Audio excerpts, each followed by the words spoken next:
Welcome to Crafty Hints. I'm Chantel. I'm so happy to have you here today. We're going to do some DIYs that are trash to treasure. I've thrown in one oldie but goodie in the middle, so take a look. Let's get crafty. Okay, to start, I took some Goo Gone gel spray, and I'm taking an old teriyaki bottle. This is a glass teriyaki bottle from Aldi. Now I just bought some new stuff and it was plastic. Anyways, I'm taking that adhesive off.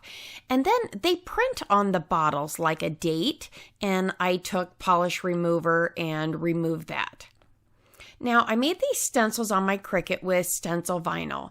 You can get adhesive stencils from the craft stores, and I've seen some at Walmart as well.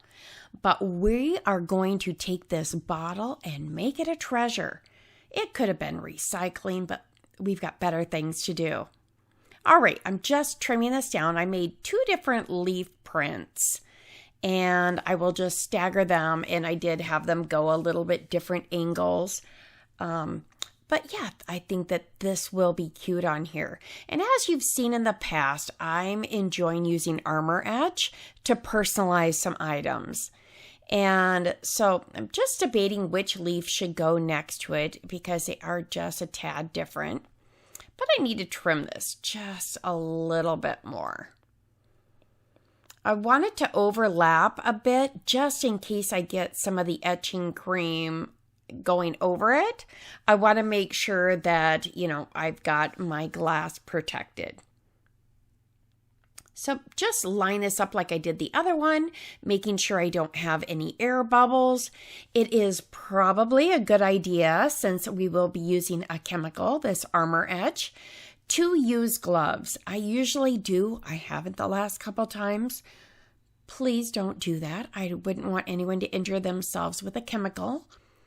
All right. Now we're going to tap this on there, and do make sure that you've made sure that every little edge is down. There's no bubbles, nothing's going to get underneath there.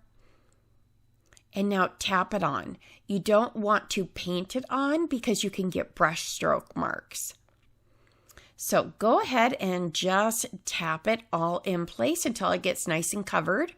I'm not concerned if I get a little bit extra because you can reuse this. This jar is going to last me forever, I tell you. I've been using this jar for about a year now. I did get it off Amazon, and I can link that below. And I'm just rubbing down the edge of that leaf before I put the gel on top, or the Armor Edge on top. So just making sure everything gets covered, tapping it down. Tapping it also ensures that we don't get anything underneath the edge of the stencil. I think this is such a fun theme. The trash to treasure. This could have been recycling, but no. All right, I rinsed off that side, and now I put my stencils on, and I'm doing the other side.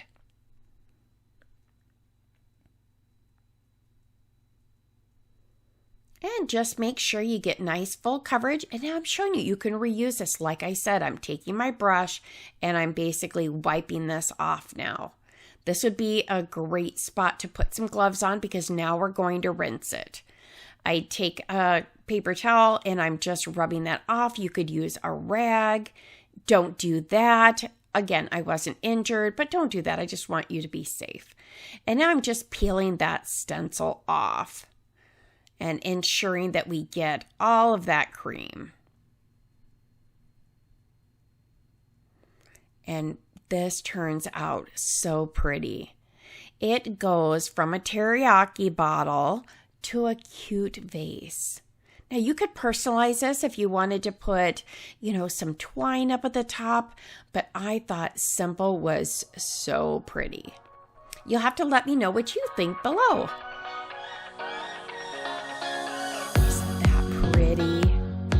Oh my goodness.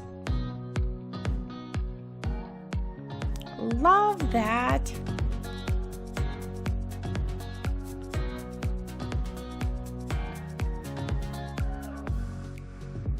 If you'd like more Trash to Treasure inspiration, this was a challenge. Brenda from Rustic and Lace DIY, Amanda from 6 Kids and a Glue Gun, and I hosted a challenge.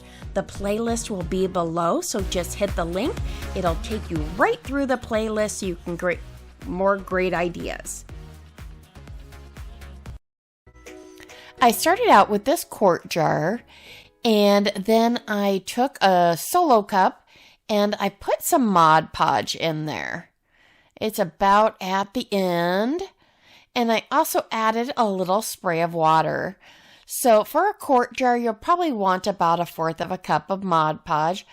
And then I went to get food coloring, and actually the gel food coloring was cheaper than the old drop one.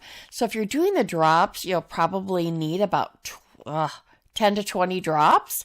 But with this, I needed 1 to 2 drops of the blue, and then the green is really strong, so I put a drop down, and then I just took my craft stick and added just like 1/2 a drop in there. Yeah, it was odd that it was cheaper. Now you're going to pour it into your jar, and I was actually doing 2 jars at the time, and I think this is actually pouring into a pint jar, but yes, and so you're just going to keep spinning it around in a circle slowly. I got kind of down towards the end of this one, and I hadn't made quite as much of it, but just continuing to turn that, and then just tip it over in your jar.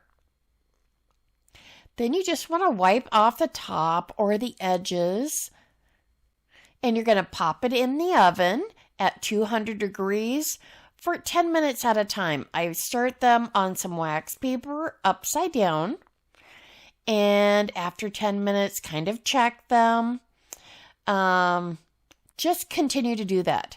At about a 1/2 hour or so, I think I flipped it upright and then finished it off. Now I'm taking a little bit of hot glue, and I'm gluing some jute twine around the top. Thought this would give it a little bit of that farmhouse feel. Made this, kind of feel like an old-fashioned mason jar. Don't you just love those old blue mason jars? Oh, I think they're just beautiful. And also sometimes the lip of the inside of your jar doesn't look as pretty, so this is a good quick way to cover that up. Mine turned out okay. It isn't perfect. One other thing you want to do when you're pouring that mixture inside, try to make sure you don't have the air bubbles because they can show up in the glass. I also had just a few drips down towards the bottom because I stood up my jar. Oh, I forgot to tell you that part.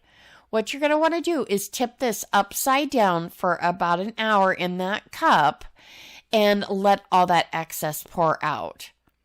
So that's kind of an important spot. All right, after I got all that in there, I took these tulips that I picked up at Michael's, and I'm just snipping them right off of this bouquet.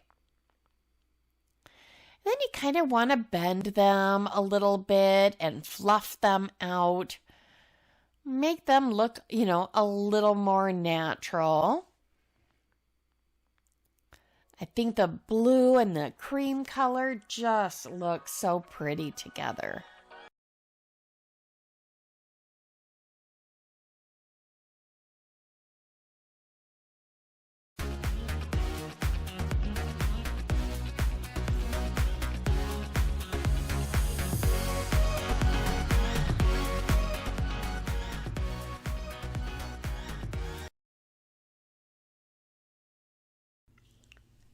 A cookie cutter, and I'm just tracing this on some paper. I folded it over so that I'd have 2 of them so that it makes it quicker. So I'll have a few. And now I'm taking a wood cutout to make a smaller star. Now this was a crushed tomatoes can, and then a regular, it was another bean can, I believe.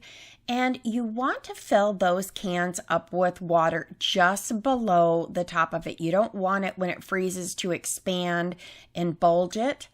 But then you want to put them in the freezer until they're froze solid. And it was really warm out. And this room, the sun was just beating right in the window. So, okay, so I traced that on there with a Sharpie and just dotting that at the ends of the star. Now I'm taking a nail and we're going to do some tin punching.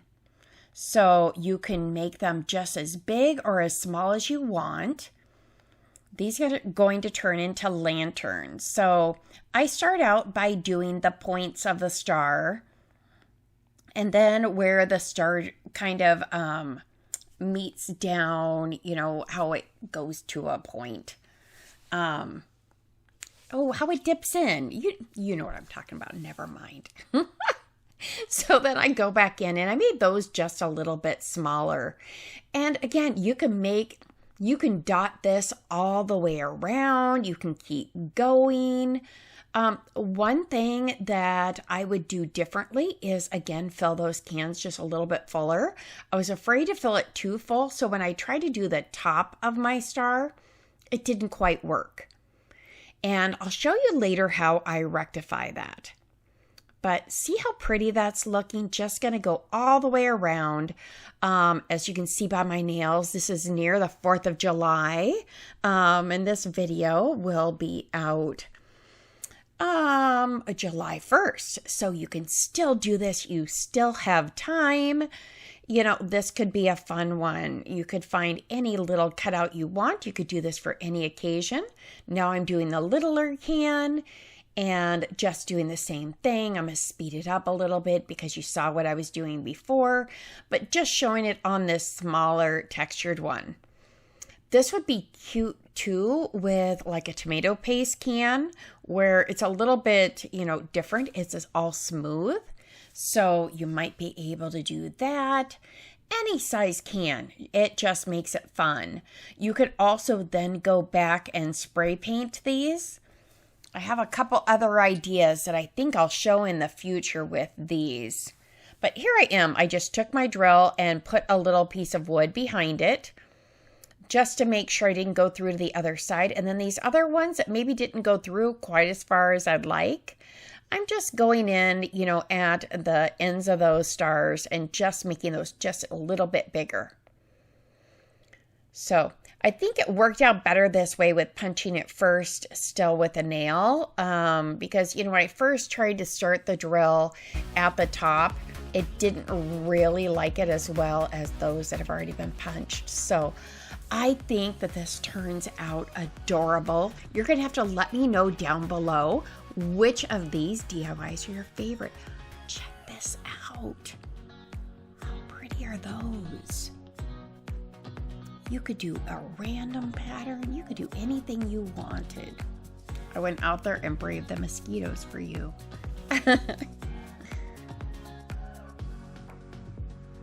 Aren't those pretty? All right, give me a thumbs up. Check out the playlist. Give me a comment below on which of these you might do. And turn your trash into treasures. Don't forget to take a little bit of time for you to craft and enjoy. Don't forget how special you are. Here's a couple videos you might also enjoy.